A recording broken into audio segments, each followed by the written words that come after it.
اس آیت میں اللہ تعالیٰ بتا رہے ہیں کہ ہم نے انسان اور جنات میں سے شیاطین بنائے ہیں جو انبیاء کے دشمن ہیں، وہ بعض کو وحی بھیجتے ہیں۔ یوحی، لفظ یوحی آ گیا نا، وحی۔ اس وحی کی دو صفتیں ہیں، ایک وہ جھوٹ ہے، دھوکہ ہے، فراڈ ہے، فریب ہے، اس کی حقیقت اللہ نے بتائی۔ دوسرا، اس میں شیطان کا طریقہ کار بتایا کہ شیطان اپنی غلط بات کو بہت خوبصورت پیش کرتا ہے، زخرف القول، اپنی بات کو بڑے سلیقے سے خوبصورت بنا کے۔ دیکھو آج دین حق سے لوگ بھاگے ہوئے ہیں، معذرت کے ساتھ، کہ جو اہل منبر ہیں انہوں نے دین کو اتنے برے طریقے سے پیش کیا ہے کہ لوگ خریدار بننے کی بجائے الٹا بھاگ متنفر ہو گئے،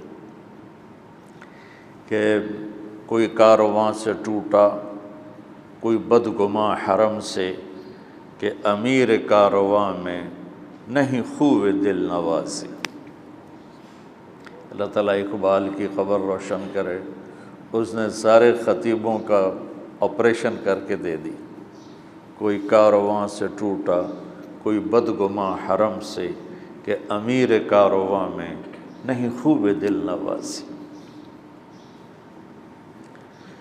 جو دین کو پیش کرنے والے تھے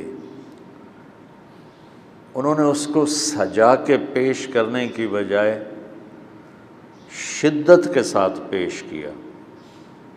تو لوگ، چونکہ میں اس دور سے گزرا ہوا ہوں، میری کالج لائف، ہم جمعہ ہی پڑھتے تھے، کبھی وہ بھی نہیں پڑھتے تھے، تو ہم جمعے کی نماز کے لیے جاتے تھے جب مولانا صاحب کی تقریر کے ختم ہونے میں 1 منٹ باقی ہوتا تھا، کہ ہم کوشش کرتے تھے کہ ہم مسجد میں داخل ہوں تو مولانا صاحب کہیں کہ اب آپ سنتیں ادا فرمائیں، کیونکہ ہم سے سنا ہی نہیں جاتا تھا۔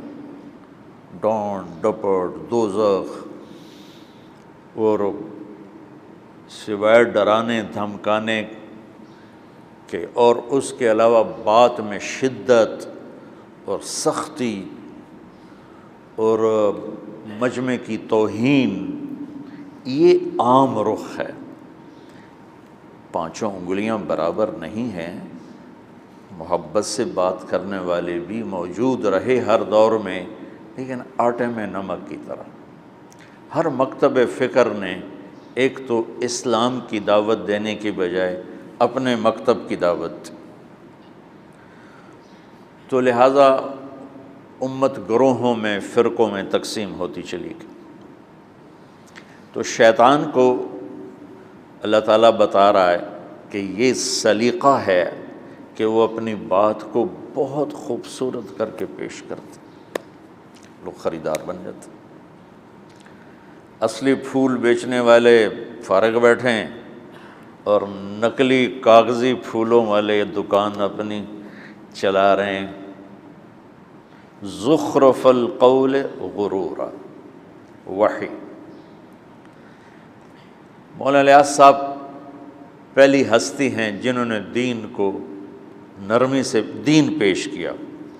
انہوں نے اپنے مسلک مذہب کو نہیں پیش کیا، دین پیش کیا، اور محبت اور نرمی سے پیش کیا، اور آگے نصیحت بھی اسی کی۔ تو 6 بر اعظم میں دعوت کی بات پہنچ گئی، اور تلمبے جیسے ایک دور دراز جگہ کے نامعلوم سے قصبے میں آپ جو تشریف فرما ہیں، اس کے پیچھے جو سبب ہے وہ مولانا الیاس صاحب رحمۃ اللہ علیہ۔ اللہ کی طرف سے ان کو یہ چیز القاء ہوئی۔ اگر وہ رواجی طریقے پر چلتے تو یا مدرسہ بناتے یا خانقاہ بناتے یا کوئی تصنیف و تالیف کا کام کرتے۔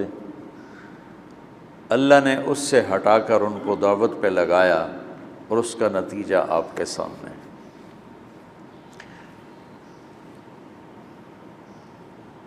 تو حق کیسے پھیلتا ہے؟ اس کی ابتدا بھی وحی سے ہے۔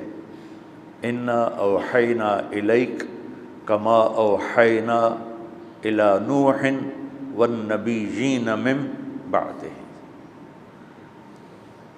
میرے محبوب جیسے ہم نے نوح پر وحی کو اتارا ایسے ہی آپ پر بھی وحی کو اتارا۔ تو حق ہو یا باطل ہو، ابتدا دونوں کی وحی سے ہو رہی ہے۔ باطل کی وحی جھوٹی ہے، پیش کرنے والے بڑے زبردست خطیب ہیں، وہ بڑے خوبصورت انداز میں پیش کرتے ہیں، لوگ جھوٹ کے خریدار بن کے۔ تو حق کی وحی کی کیفیت کیا ہے، باطل کی وحی کیا ہے؟ غرورا، اور حق کی وحی کیا ہے؟ وَبِالْحَقِّ أَنزَلْنَاهُ وَبِالْحَقِّ نَزَلَ وَهُوَ الْحَقُّ مِنْ رَبِّهِمْ ذَلِكُمُ اللَّهُ رَبُّكُمُ الْحَقُّ فَمَاذَا بَعْدَ الْحَقِّ إِلَّا الضَّلَالُ فَأَنَّىٰ تُصْرَفُونَ۔ حق حق حق کو اللہ نے ایسے دھماکے کے ساتھ پھاڑا ہے اور پیش کیا ہے کہ دماغ کی ساری چولیں ہلا دی ہیں۔ حق حق حق، بالحق انزلناہ، ہم تیرے رب کی وحی حق کے ساتھ اتری، بالحق نزل، اور اس میں کوئی چیز داخل نہیں ہوئی، اسی حق کے ساتھ اتر گئی۔ وَهُوَ الْحَقُّ مِنْ رَبِّهِمْ، جس پہ اتری، یہ ہوا ضمیر کا مرجع اللہ کے نبی ہیں، ہوا ضمیر کا مرجع اللہ کے نبی ہیں، جس پر اتری وہ بھی حق ہیں۔ اتارنے والا جو ہے وہ ذالکم اللہ ربکم الحق، وہ بھی حق ہے۔ فماذا بعد الحق الا الضلال، اتنے واضح حق کو چھوڑنے کے بعد پھر گمراہی کے سوا کیا بچے گا؟ میری بات سمجھ میں آ رہی؟ آپ چلے پہ جا رہے ہیں، میں چاہتا ہوں آپ بصیرت کے ساتھ جائیں۔ ناگواری فطری چیز ہے، جی چاہے گا گھر جاؤں، اس پر کوئی پابندی نہیں، اسی پر تو اجر ہے، لیکن آپ بوجھل دماغ سے جائیں اور پریشر میں جائیں، یہ مجھے پسند نہیں۔ میں چاہتا ہوں آپ شرح صدر کے ساتھ جائیں۔ اس لیے مولانا الیاس صاحب فرمایا کرتے تھے رحمۃ اللہ علیہ کہ میری وجہ سے تبلیغ کا کام نہ کرو، ورنہ جب میں مر جاؤں گا تو چھوڑ دو گے۔ تم قرآن کی نصوص اور احادیث میں خود غور کر کے ذمہ داری سمجھو اور کرو۔